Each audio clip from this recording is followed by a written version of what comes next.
Hello. Hello, everybody. I am so sorry for the delay. I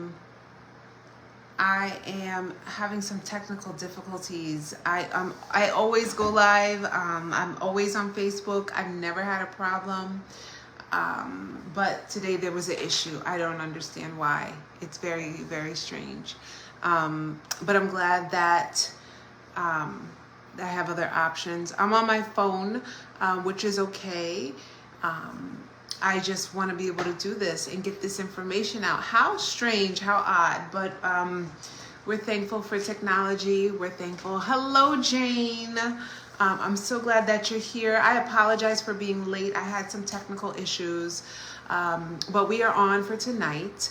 We are talking about understanding the milestones. Thank you so much for being here. And if you're watching the replay, I'm so glad to have you here. My name is Imari Ventura. For those who don't know me, I'm a speech and language pathologist. I'm an educational administrator, and I am the founder and CEO of Communication Resources, which is a private practice for speech therapy evaluations, therapy, and special needs parent coaching. Welcome to everybody. It's nice to have you here.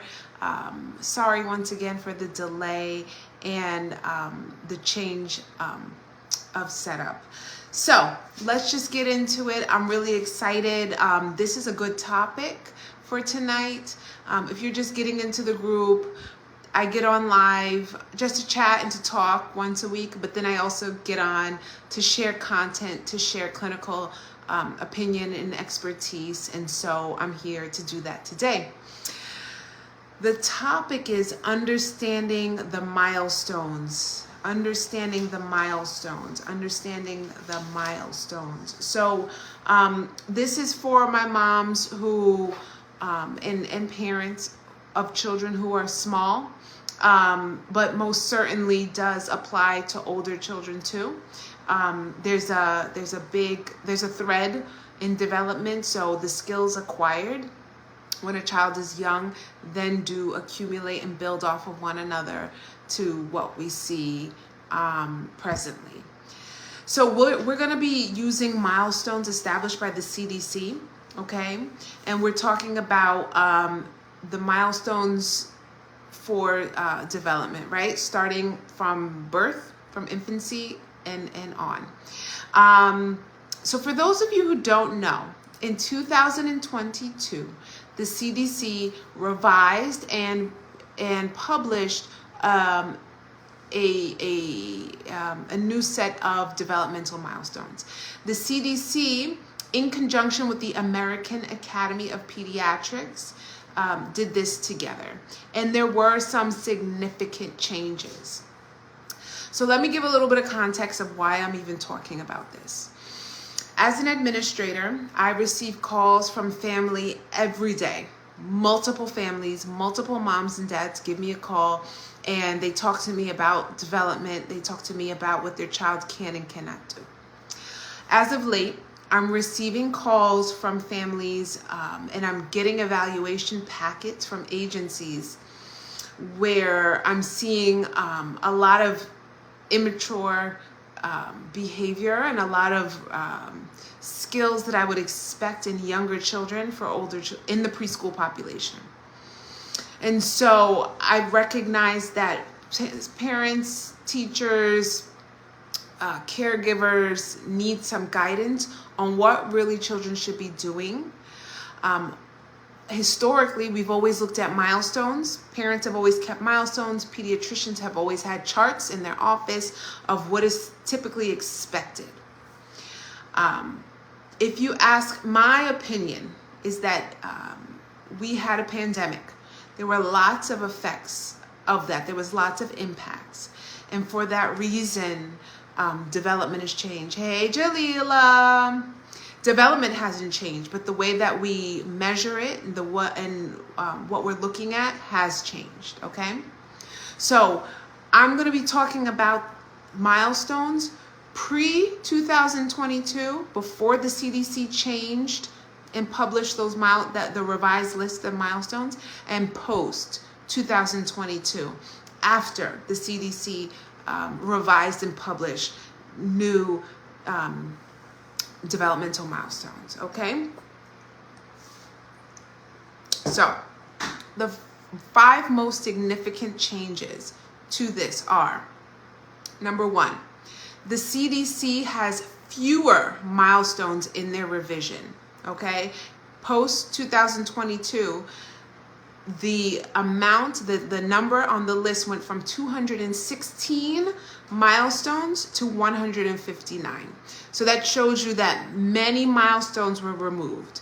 The doctors said there's so many things children don't need to do anymore that we're not going to qualify, right, for normal development, and we're taking things off. So the list was reduced from 216 to 159. That's the first thing.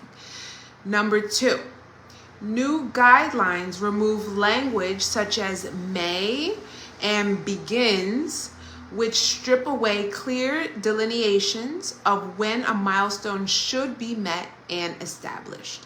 So usually in the past, we always said may track the speaker with his eyes from left to right at 2 months, right? Those sort of words are taken away.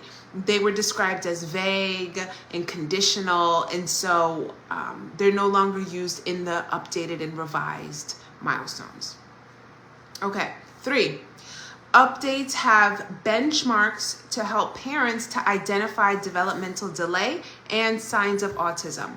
I have to say that that's probably the most stark contrast between the old and the new list of milestones. Now there are much more flagrant red flags of what is not typical and when parents should seek a specialist. So I'll give you an example of benchmarks that flag developmental delays and signs of autism. For example, at 2 months, babies should calm down when spoken to or picked up. At 4 months, babies smile on their own to get attention. 15 months, clapping when excited. So these are 3 examples of statements on milestones that were revised in order to be a very clear indication that if your child doesn't do that, they may have a developmental delay, or they may be demonstrating the symptoms of autism. Okay, number 4. Yes, number 4. There are 5 areas of human development. Okay, cognitive, communication, social emotional, motor, and self-help and adaptive.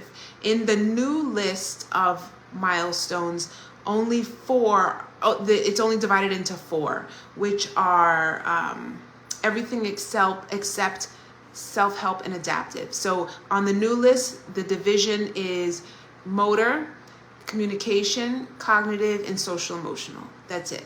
Self-help and adaptive is how independent a child is and how much they can do for themselves. Things like toileting and self-feeding. And so that's not on the updated list.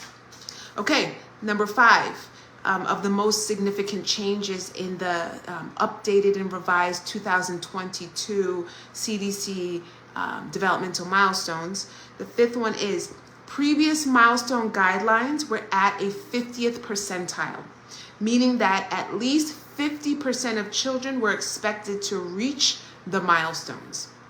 Now, guidelines are at the 75th percentile, meaning that 75% of children will perform the behavior, right? So overall, my clinical opinion is that the new milestones are more inclusive and neuro-affirming, right? And so the stats that I just gave, this leaves the remaining 25% of children who are at risk, or who historically we would have said these children are well, I'll keep them on my radar, right? I used to do screenings in the school, and hearing screenings and speech and language screenings. And so when a child is like borderline, hearing's different because it's pass or fail. But for speech and language, when they come out kind of borderline, we used to say, we'll keep him on our radar. He's at risk. And we'll check in another 6 months. Those children now, who are probably between the 25 and 45 percentile rank, they are swept. They are included in the 75 percentile, and they what before was considered delay or disorder is now low average. Does that make sense? So what the children who were kind of outliers, who were delayed and demonstrated symptoms that make us want to probe deeper, they are no longer outliers. They are part of normal development. They are considered in the typical range. As per the new CDC guidelines, they are just at the lowest end of average. So these are the most significant changes to the milestones. Okay, so let's talk about implications, and you have to just understand, I'm looking down at my notes. So implications for our observations. About 1/3 of milestones have been pushed back to older ages, okay? So what a child used to be able to do, now they've given more time on the guidelines. They've given them more time to achieve the benchmark. For example, walking always, since I've been in grad school, when I became a clinician and when I became a mom, walking was always 12 months. You got to be walking by 12 months. That's normal and typical development. Now the updated guidelines say 15 months. If you're not walking at 12, it's okay. You have up till 15 before we start to rule out the possibility of developmental delay. And so about 1/3 of the milestones have extended the amount of time, right? So children that we used to would say this is a delay, we no longer say that. We say this is normal development. A child can take up to 15 months to walk. Okay, so that is the list is giving children a longer and more time to acquire skills before delay and disorder are identified. I'm going to give you my thoughts about this at the end. Okay, so according to the new, and my subtopic here is implications for our observations. According to the new milestones, a child who was one standard deviation below the mean, according to the old standards pre-2022, is now potentially 1.5 to 2 standard deviations below the mean, right? Meaning that identification is happening later. All right, and so standard deviations for anybody who's just not a clinician, who is not into the math.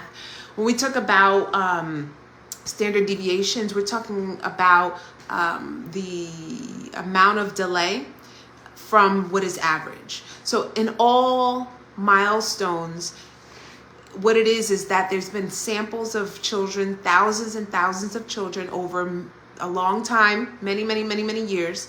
And from this data, we've been able to establish what is normal development. That's the mean. When we talk about standard deviations, we could talk about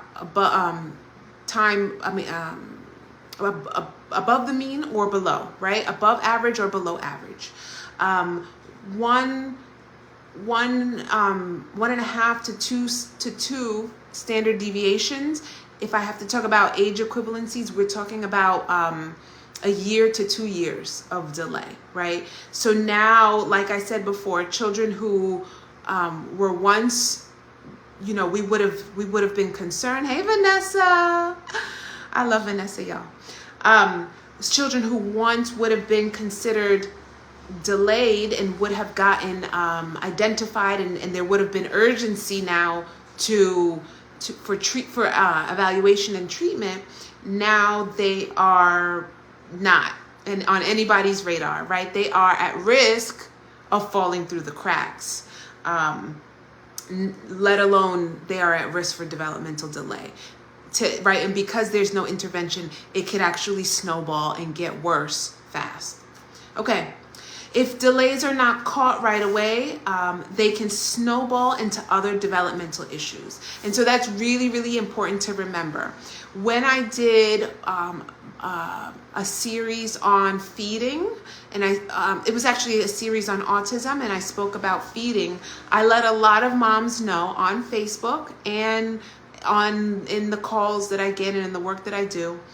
I let a lot of moms know that if you don't do the food play, and if you don't work on the textures, tolerating textures, and incrementing the amount of food and the tolerance, it doesn't get better, right? And that's how I met children who are 9 and still not eating, or have a very limited repertoire of what they would eat. Because if a developmental delay is not intervened upon, it's not going to just automatically get better. So if delays are not caught right away or in time, there is a possibility for them to snowball and get much bigger. Okay. So let's talk about something that's controversial. Crawling. Crawling was stripped from the CDC's updated guidelines of developmental milestones. Crawling was removed from the updated milestones. Crawling involves multiple reflexes. I'm going to tell you how important crawling is. Building up neck strength and neck control. Developing strength for walking. Crawling helps develop strength for walking. Crawling helps the bilateral brain, that means both hemisphere of the brains, to work, right? Because it is a bilateral activity. It's left arm, right arm, left arm, right arm, left leg, right leg, left leg, right leg, and even handwriting. And I'll tell you, because I had a conversation with an occupational therapist, and I wanted to know her feelings about crawling being taken off of the CDC's updated guidelines. And she said it's just horrible, because there is a correlation between crawling and handwriting, the amount of pressure that a child puts on, and really being able to cross the midline and manipulate and orient the page and themselves. So crawling is extremely important. But now pediatricians are able to tell parents, he doesn't crawl, that's okay, right? So when a child does not crawl, it is a red flag, because it may indicate something is wrong with their feet or legs. Something may be wrong with their reflexes, an inability to integrate reflexes, low strength, and or possibly low muscle tone. So this is really problematic. It's a big deal. Crawling is really important. It was taken off of the updated 2022 revised and published CDC developmental milestones, but we see that there's a thread and there's a clear cumulative necessity for crawling. Okay. If you have any questions, please put them in the chat. I will do my best to read and answer. You all know I'm a speech pathologist, so I can best answer speech and language related questions, but I do understand fine motor, so you can go ahead and do that. Okay. I did see comments. Is that it? Okay, great.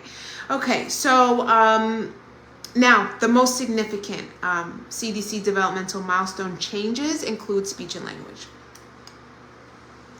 And so the CDC pushed back age benchmarks, so that now at 24 months, which is 2 years old, a child is expected to know 50 words, right? Before that, it was much more.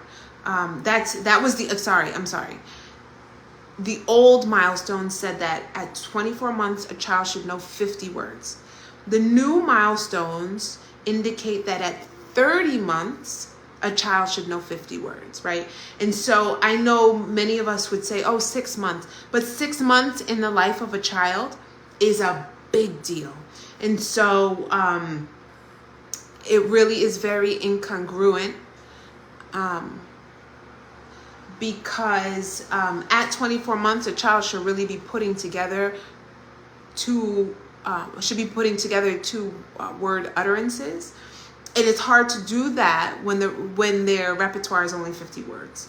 And so, yes, like I said, some of this is incongruent. Overall, the standards have been lowered, okay? And a child can do less with increased age and still be considered average and typical. Lowered standards with a pediatrician's wait and see approach may yield lots of wasted time before intervention occurs. I would have to say, I love pediatricians. We need pediatricians. I particularly like my kid's pediatrician very much. He was the chief of medicine in my hometown, where my kids still, I take them to for well visits. He's awesome and amazing. Pediatricians are general practitioners. They are not specialists on any one thing, and so from some of them you may hear, oh, let's wait and see. Oh, doctor, I need this referral, I'm concerned. Oh, let's wait and see. And so that approach, let's wait and see, in combination with lowered standards, really may do a lot of children disservice and not allow them to get the evaluation, the identification, and the therapy that they need in time.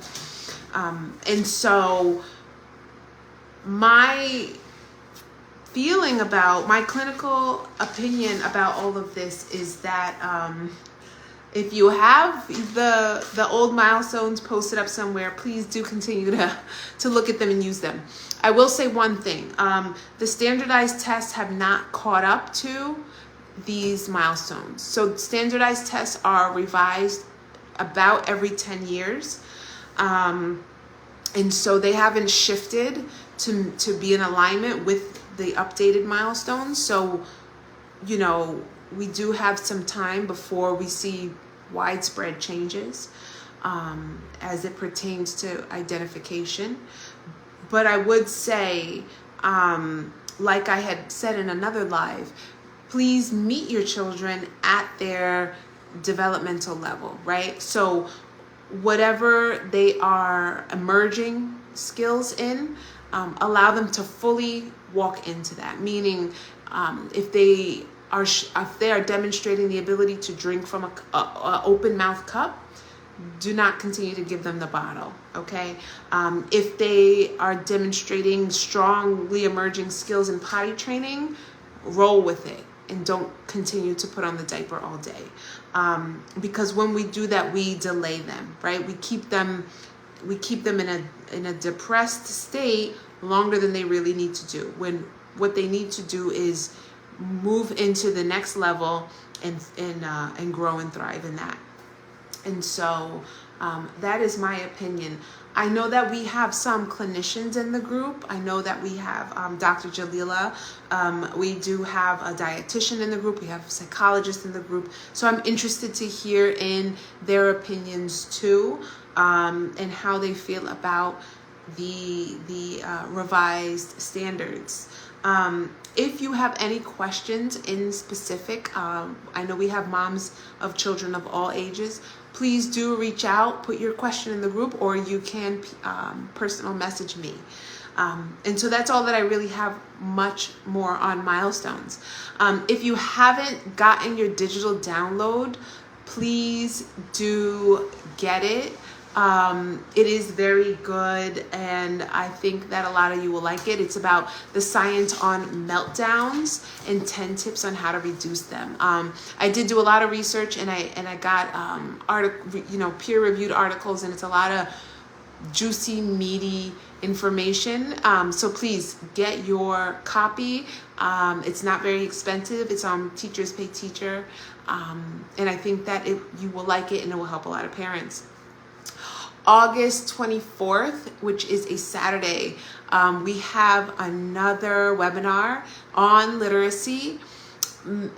So a couple of states in our 50 states have already gone back to school. Welcome back. I know some moms are back on their grind, on their school year routine. That is wonderful. Congratulations and welcome to the next grade. Here in the Northeast, more specifically New York, New Jersey, Connecticut, Massachusetts, we all have 4 to 5 more weeks.